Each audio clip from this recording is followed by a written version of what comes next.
Kennedy, do solemnly swear I, John Fitzgerald Kennedy, do solemnly swear that you will faithfully execute the office of President of the United States that I will faithfully execute the office of President of the United States and will, to the best of your ability, and will, to the best of my ability, preserve, protect, and defend the Constitution of the United States. preserve, protect, and defend the Constitution of the United States. So help you God. So help me God.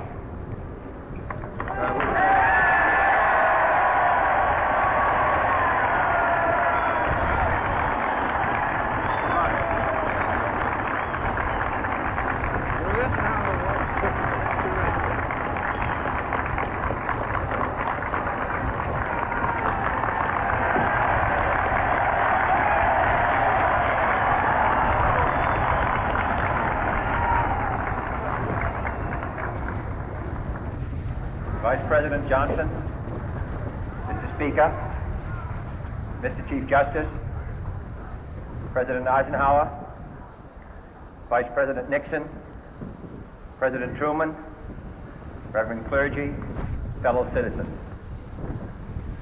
We observe today not a victory of party, but a celebration of freedom, symbolizing an end as well as a beginning, signifying renewal as well as change. For I have sworn before you and Almighty God the same solemn oath our forebears prescribed nearly a century and 3/4 ago. The world is very different now, for man holds in his mortal hands the power to abolish all forms of human poverty and all forms of human life. And yet the same revolutionary beliefs for which our forebears fought are still at issue around the globe. The belief that the rights of man come not from the generosity of the state, but from the hand of God. We dare not forget today that we are the heirs of that first revolution. Let the word go forth from this time and place to friend and foe alike that the torch has been passed to a new generation of Americans born in this century, tempered by war, disciplined by a hard and bitter peace, proud of our ancient heritage, and unwilling to witness or permit the slow undoing of those human rights to which this nation has always been committed and to which we are committed today at home and around the world.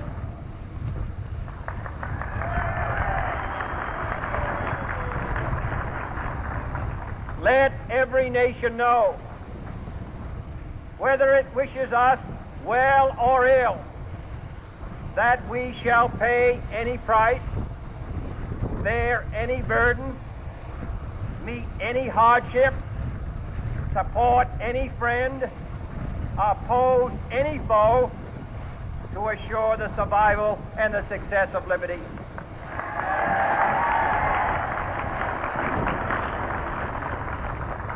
This much we pledge and more. To those old allies whose cultural and spiritual origins we share, we pledge the loyalty of faithful friends. United, there is little we cannot do in a host of cooperative ventures. Divided, there is little we can do, for we dare not meet a powerful challenge at odds and split asunder. To those new states whom we welcome to the ranks of the free, we pledge our word that one form of colonial control shall not have passed away merely to be replaced by a far more iron tyranny. We shall not always expect to find them supporting our view, but we shall always hope to find them strongly supporting their own freedom and to remember that in the past, those who foolishly sought power by riding the back of the tiger ended up inside.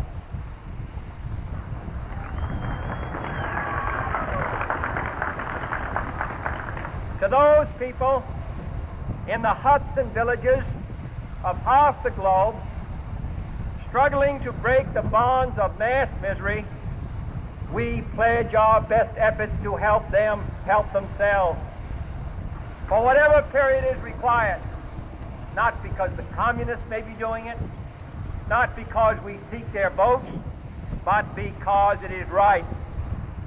If a free society cannot help the many who are poor, it cannot save the few who are rich.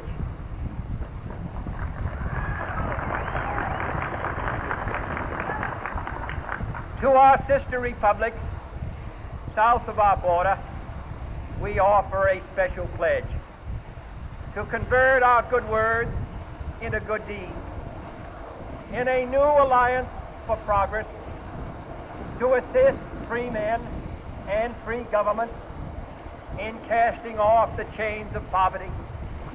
But this peaceful revolution of hope cannot become the prey of hostile powers. Let all our neighbors know that we shall join with them to oppose aggression or subversion anywhere in the Americas. And let every other power know that this hemisphere intends to remain the master of its own house.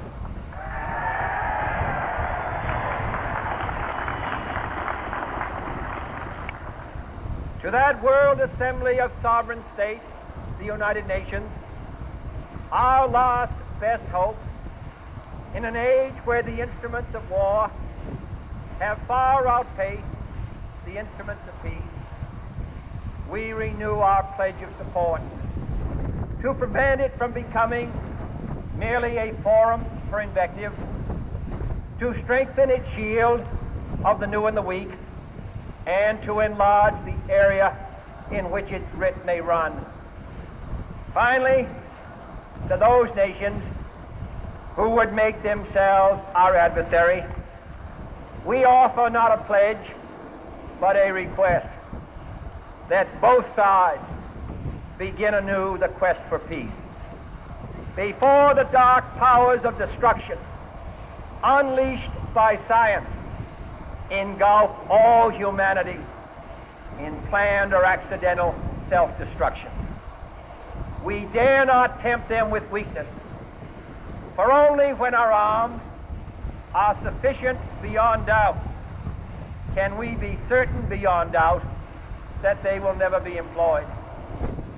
But neither can two great and powerful groups of nations take comfort from our present course, both sides overburdened by the cost of modern weapons, both rightly alarmed by the steady spread of the deadly atom, yet both racing to alter that uncertain balance of terror that stays the hand of mankind's final war.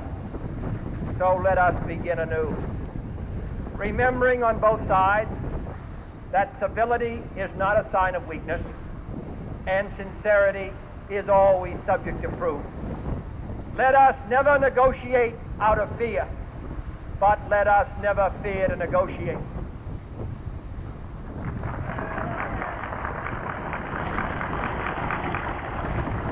Let both sides explore what problems unite us, instead of belaboring those problems which divide us. Let both sides, for the first time, formulate serious and precise proposals for the inspection and control of arms, and bring the absolute power to destroy other nations under the absolute control of all nations.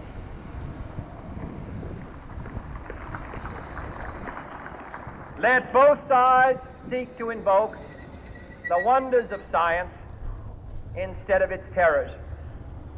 Together, let us explore the stars, conquer the desert, eradicate disease, tap the ocean depths and encourage the arts and commerce. Let both sides unite to heed in all corners of the earth the command of Isaiah to undo the heavy burden and let the oppressed go free.